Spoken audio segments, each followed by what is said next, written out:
nous allons passer aux délibérations concernant le sport. Comme je vous disais tout à l'heure, donc on peut se donner donc un petit peu d'oxygène au niveau donc du fonctionnement. Nous avons en particulier donc deux clubs qui ont un niveau national qui, du fait de la crise économique, se trouvent confrontés à des problèmes de sponsoring en particulier. Et donc, il vous est proposé aujourd'hui d'abonder pour qu'ils se maintiennent donc dans les niveaux nationaux, que ce soit au niveau du basket ou au niveau du foot, avec cette première délibération, association Luçon Basket Club avenant à la convention et subvention complémentaire. La parole est à Monsieur Edouin. Merci Monsieur le maire. Vu le Code général des collectivités territoriales, vu la loi du 12 avril 2000 en son article 10 relative à la conclusion d'une convention avec l'organisme de droit privé, vu le décret 2001-495 fixant ce montant à 23 000 €, vu la délibération du 26 avril 2013 octroyant une subvention pour un montant total de 70 150 € à l'association Luçon Basket Club, vu la convention définissant les modalités du soutien de la ville de Luçon à l'association Luçon Basket Club, vu l'avenant numéro 1 à cette convention, avec l'avis favorable avec une abstention de la commission des sports du 6 juin 2013, avec l'avis favorable avec deux abstentions de la commission des finances du 6 juin 2013, ayant entendu l'exposé de son rapporteur, le conseil municipal, après en avoir délibéré, accorde une subvention complémentaire à l'association Luçon Basket Club d'un montant de 10 000 €, accepte l'avenant à la convention initiale joint en annexe et autorise Monsieur le maire à signer cet avenant, dit que les crédits sont ouverts au budget en cours.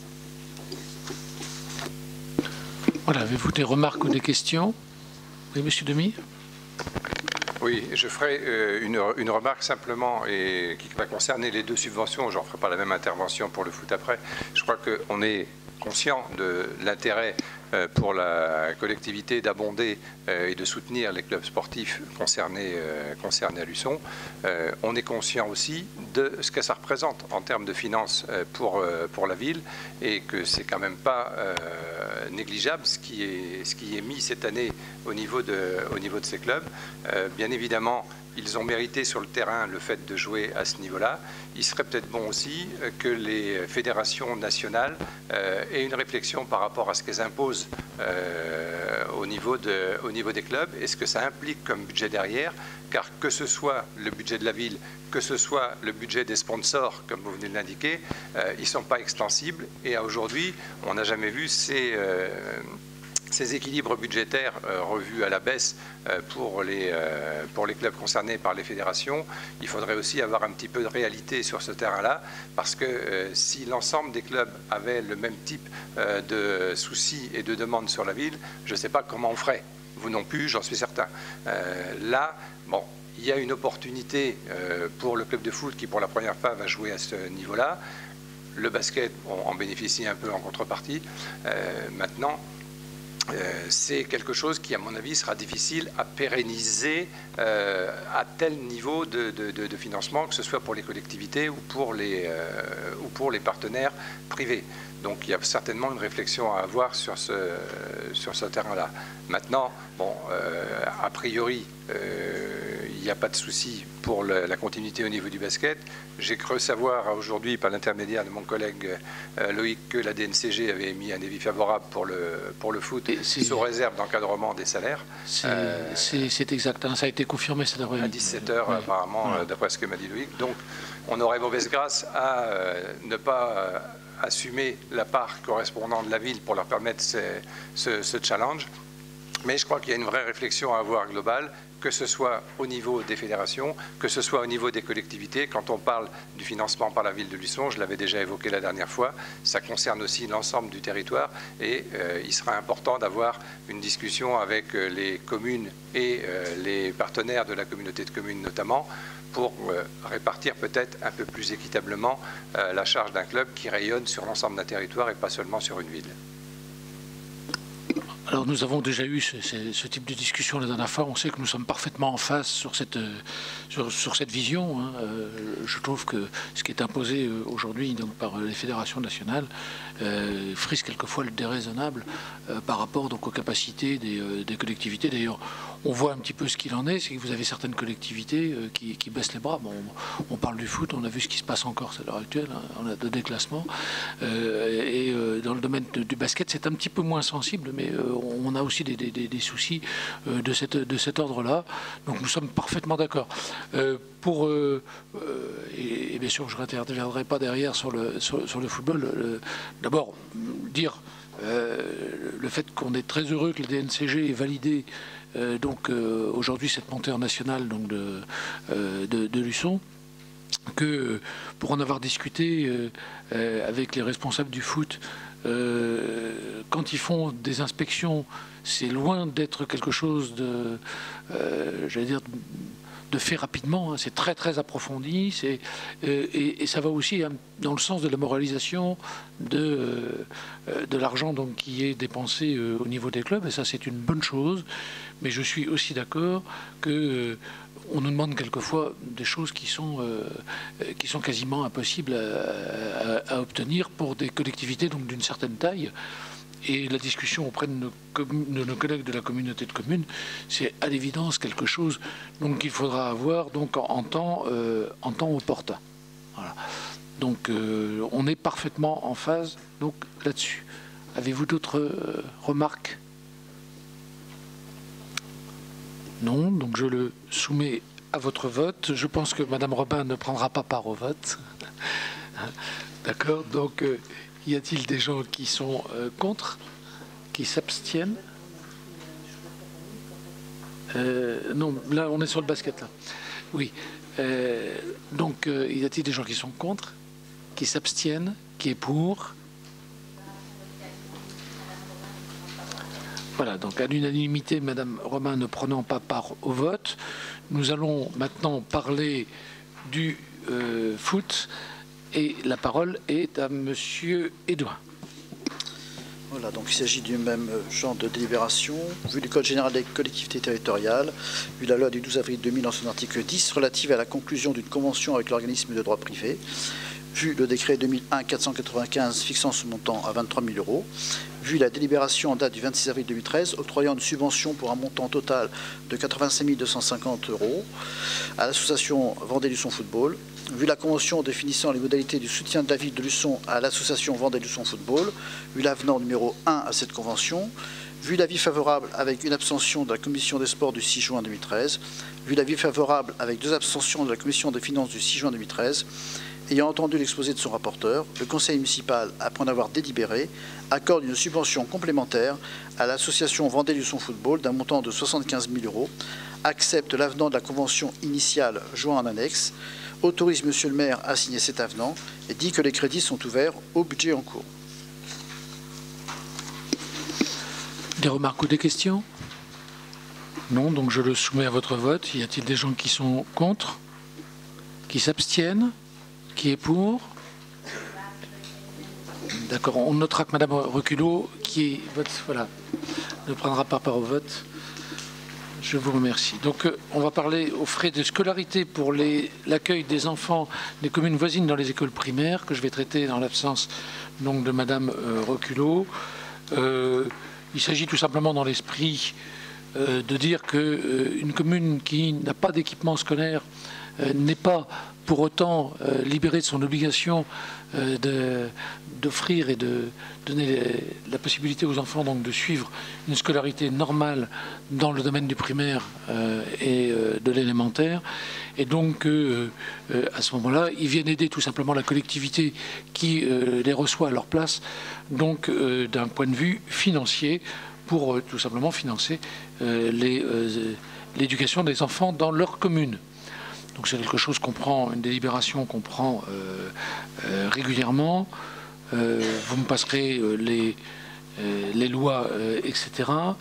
Et considérant la nécessité de faire participer la commune de résidence aux frais de scolarité des enfants domiciliés sur son territoire, vu l'avis favorable de la commission des affaires scolaires du 4 juin 2013 et de la commission des finances du 6 juin 2013, ayant entendu l'exposé du rapporteur, le conseil municipal, après en avoir délibéré, décide qu'une participation sera demandée aux communes pour l'accueil des élèves des communes voisines dans une école primaire pour le cas où la commune de résidence n'a pas de structure pour l'accueil des enfants. Dit que la participation financière concerne les élèves des classes de maternelle, élémentaire et y compris des classes d'intégration scolaire, les CLIS, fixe la participation aux frais de fonctionnement à hauteur du montant arrêté par le département pour l'année 2012-2013, soit 420 € par élève scolarisé dans les classes élémentaires et 884 € pour les élèves scolarisés dans les classes maternelles. Avez-vous des remarques ou des questions? Non, donc je le soumets à votre vote. Y a-t-il des gens qui sont contre? Qui s'abstiennent? Qui est pour? Unanimité, donc je vous en remercie. 17e délibération, dispositif école cinéma pour les écoles primaires, participation de la ville au coût des séances pour l'année scolaire. Là encore, c'est moi qui vais le traiter en l'absence de Madame Reculot. C'est quelque chose qu'on prend tous les ans dans le dispositif école cinéma mis en place par l'inspection académique, dont le but est tout simplement d'ouvrir les portes du cinéma à des élèves donc de grande section de maternelle pour fin de cycle élémentaire. Cette année, donc, nous souhaitons renouveler nos aides aux écoles adhérentes à ce programme, à savoir la maternelle des Carrières et Jean Moulin, ainsi que les écoles élémentaires donc, du centre Jean Moulin. Le coût de la séance est de 2,50 € par enfant et la participation de la ville sera donc de 1 € par enfant et par séance et elle se limite à 3 projections par école. Donc vu l'avis favorable des commissions des affaires scolaires du 4 juin 2013 et de celle des commissions des finances du 6 juin 2013, ayant entendu donc cet exposé, le conseil municipal, après en avoir délibéré, fixe la participation de la ville à 1 € par séance et par enfant et décide que l'aide financière de la ville est limitée à 3 projections pour chaque école, ce qui sera pour l'école des Carrières 67 €, Jean Moulin 100 €, élémentaire Centre 354 € et élémentaire Jean Moulin 132 €, soit un total de 653 € et dit que les crédits sont inscrits au budget en cours. Remarques ou questions? Juste une remarque de réforme dans l'inspection académique se nomme désormais la direction des services départementaux de l'éducation nationale. Quand elle signe une convention, c'est une bonne attitude. C'était trop long pour que je le dise, donc on va prendre en compte donc cette modification qui est d'importance. Je vous en remercie. Elle est d'importance, mais elle est longue à énoncer. Donc, cette modification étant enregistrée, y a-t-il des gens qui sont contre, qui s'abstiennent, qui est pour? À l'unanimité. Voilà, nous allons passer dans les moments les plus attendus de ces conseils municipaux, en parlant donc des délibérations des emplois qui vont être traités par Madame Simonet, en commençant par la création d'emplois saisonniers. Merci, Monsieur le maire. Il s'agit donc, comme tous les ans, de créer pour le centre de loisirs des emplois saisonniers afin de répondre au surcroît de travail durant l'été. Il convient pour cette année de créer en animation 14 emplois saisonniers maximum pour le mois de juillet et 12 emplois saisonniers maximum pour le mois d'août, en fonction des effectifs, et un emploi en administratif, le tout sur des grades d'adjoint de 2e classe.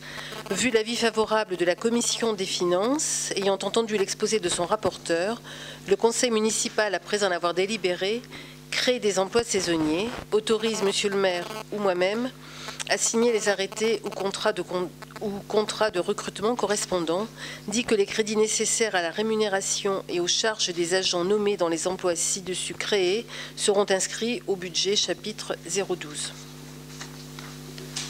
Voilà, délibération que nous prenons régulièrement. Avez-vous des remarques ou des questions? Non, donc je le soumets à votre vote. Y a-t-il des gens qui sont contre? Qui s'abstiennent? Qui est pour? Unanimité, je vous en remercie. 19e délibération, création d'un poste dans le cadre du dispositif emploi d'avenir. La parole est à Madame Simonet. Merci, Monsieur le maire. Comme nous l'avons déjà fait et selon les mêmes critères, il s'agit dans cette délibération d'une nouvelle création d'emplois à venir pour les espaces verts.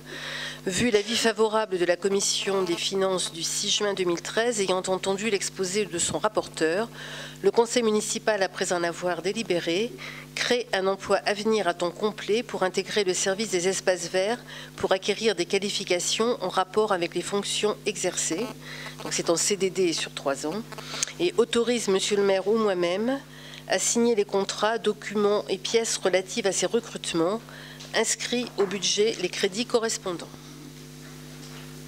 Rien à voir avec le zéro pesticide.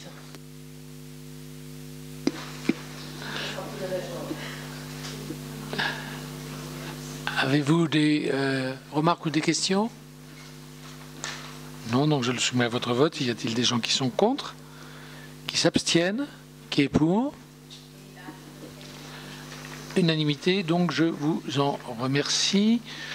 Nous allons peut-être mettre à disposition du personnel municipal vers le CCAS de Luçon à titre gratuit, si jamais vous votez cette délibération présentée par Madame Simonet. Merci, Monsieur le maire. Conformément à la loi numéro 84, alinéa 53 du 26 janvier 84, il est nécessaire de procéder à la mise à disposition de 2 agents municipaux vers le CCAS. Vu l'avis favorable de la commission administrative paritaire du 8 avril 2013, ayant entendu l'exposé de son rapporteur, le conseil municipal, après en avoir délibéré, approuve la mise à disposition à titre gratuit de 2 agents de la ville de Luçon au profit du CCAS pour une durée d'un an renouvelable à compter du 1er juillet 2013, autorise Monsieur le maire ou moi-même à signer la convention jointe pour la mise à disposition des 2 agents communaux auprès du centre communal d'action sociale de Luçon, cette convention donnant lieu à des arrêtés individuels de mise à disposition. Bon, voilà, c'est dans le cadre tout simplement du bon fonctionnement donc, nécessaire du centre communal d'action sociale. Avez-vous des remarques ou des questions? Donc non, donc je le soumets à votre vote. Y a-t-il des gens qui sont contre? Qui s'abstiennent? Qui est pour? Unanimité, je vous en remercie.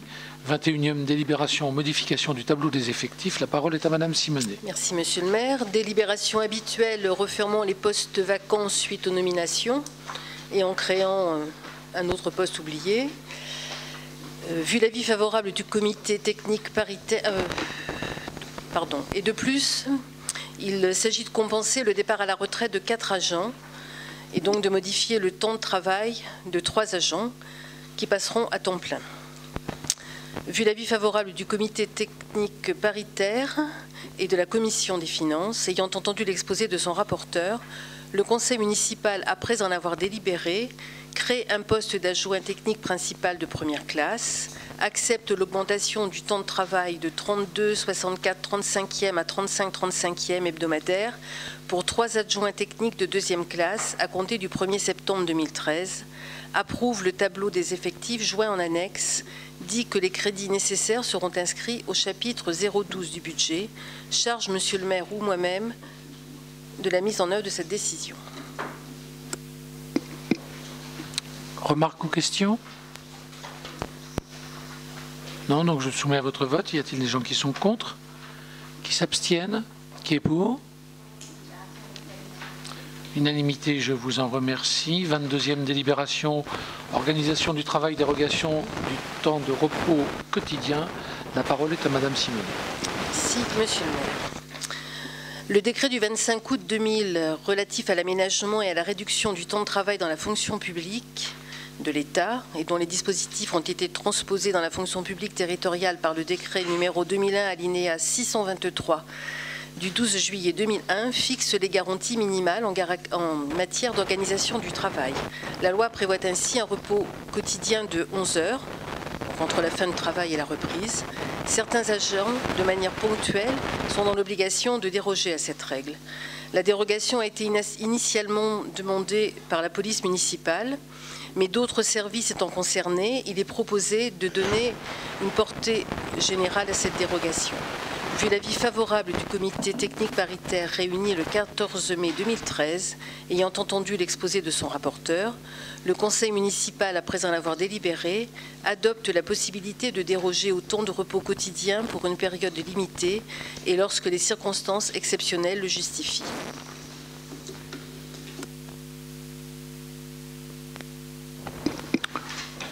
Des remarques, des questions? Là encore, c'est pour le bon fonctionnement de certains services. Donc, je le soumets à votre vote. Y a-t-il des gens qui sont contre? Qui s'abstiennent? Qui est pour?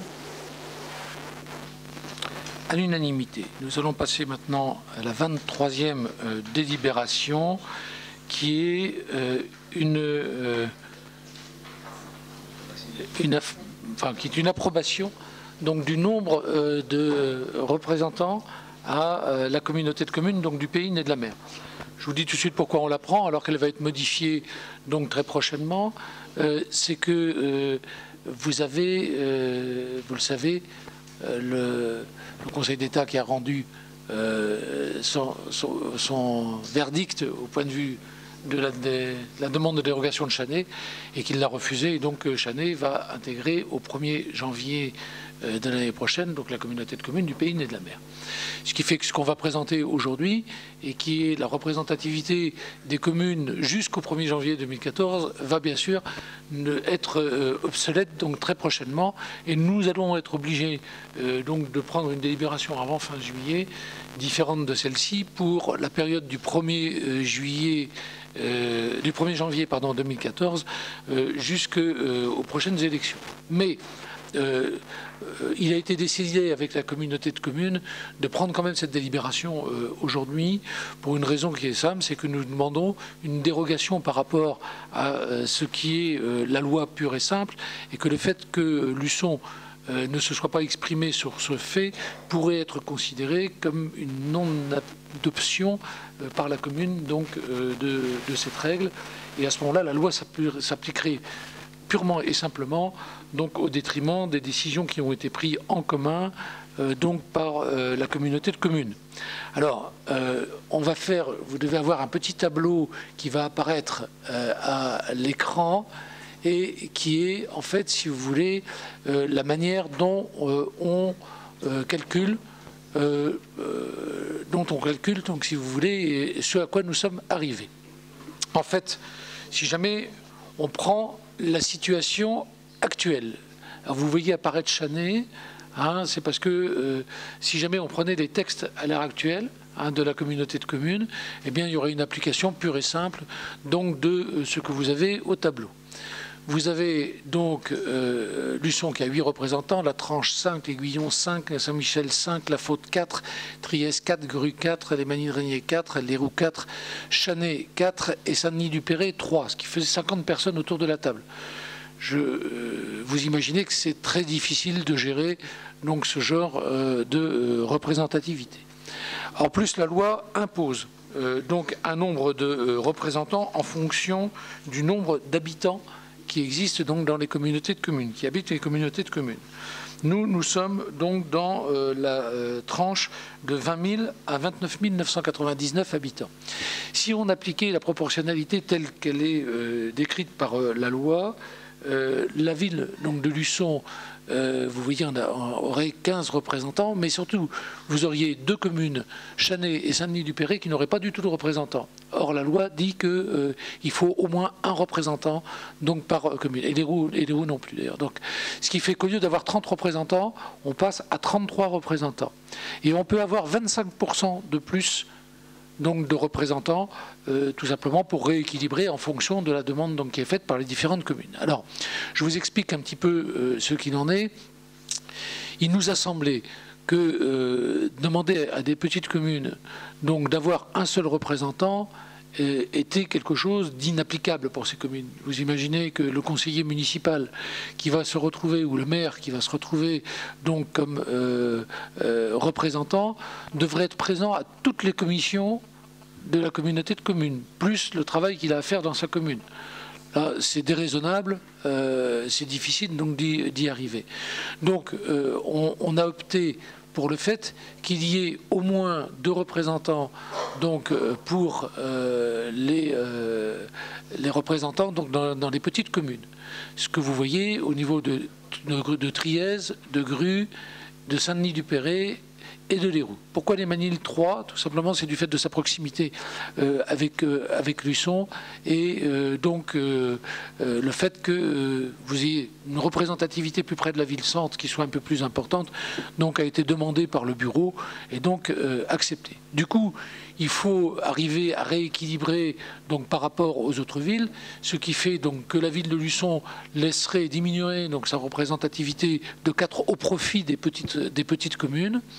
Et donc vous avez des communes qui ont une spécificité, celles qui se trouvent donc près de la côte, du fait de l'augmentation d'habitation, du nombre d'habitants et leur impact en particulier donc sur l'économie, donc auquel on rajouterait par rapport à ce que prévoyait la loi donc une personne, enfin un représentant supplémentaire, ce qui fait 5 représentants pour la Tranche-sur-Mer, 4 représentants pour l'Aiguillon-sur-Mer et 3 représentants pour la Faute-sur-Mer, sachant que Saint-Michel s'est vu octroyer une personne supplémentaire parce que en hiver, lorsqu'il y a moins de population sur la côte, la retombée donc sur Saint-Michel-en-Lerme est relativement importante, ce qui fait que vous avez donc un 4e représentant donc pour la ville de Saint-Michel-en-Lerme. En d'autres termes, on favorise donc les centres de vie qui ont lieu donc toute l'année, qui vivent toute l'année donc sur le territoire. Ce qui fait qu'on arrive à 38. C'est-à-dire 30 plus les 25% donc, qui sont prévus par la loi et qui vous donnent cette répartition. Alors pourquoi je vous disais tout à l'heure que ce ne sera pas la répartition définitive, c'est parce que Chanay se verra octroyer bien sûr 2 représentants, comme donc les autres communes, et on montera à 40. Mais ça, il faudra faire la délibération. Donc après, ce qui est important, c'est de donner la délibération par rapport aux statuts donc, qui sont applicables jusqu'à la fin de l'année. Est-ce que j'ai été clair? C'était M. Demy? Oui, sur l'explication dans les répartitions, tout à fait, on en avait déjà parlé. Par contre, il y a quelque chose que je ne comprends pas, c'est par rapport à ce qui est voté ce soir, qui doit être de la même nature que ce qui est voté à la communauté de communes. Or, dans l'ordre du jour de la réunion du conseil communautaire de jeudi soir, que j'ai reçu ce matin d'ailleurs, entre parenthèses, il y a 2 délibérations qui intègrent Chanay. Une délibération avec Chanay jusqu'au 31-12 et une délibération avec Chanay au-delà. Alors on n'aura pas de délibération concomitante. Oui, alors si, parce que nous allons le prendre après. C'est justement ce que je vous ai expliqué tout à l'heure. On va revoter, donc le mois prochain, on va revoter quelque chose. Alors pourquoi? Et je le rappelle, tout simplement, si jamais les communes ne sont pas d'accord à la majorité renforcée. Si les communes ne sont pas d'accord, vous avez 2 communes qui ont voté contre cette représentativité, même si les maires ont présenté donc cette répartition. Le préfet pourrait considérer que la ville de Luçon n'est pas d'accord avec cette représentativité et du coup appliquer ce que prévoit la loi. C'est-à-dire 15 pour Luçon, 4 pour la Tranche, etc. C'est d'ailleurs la 2e colonne.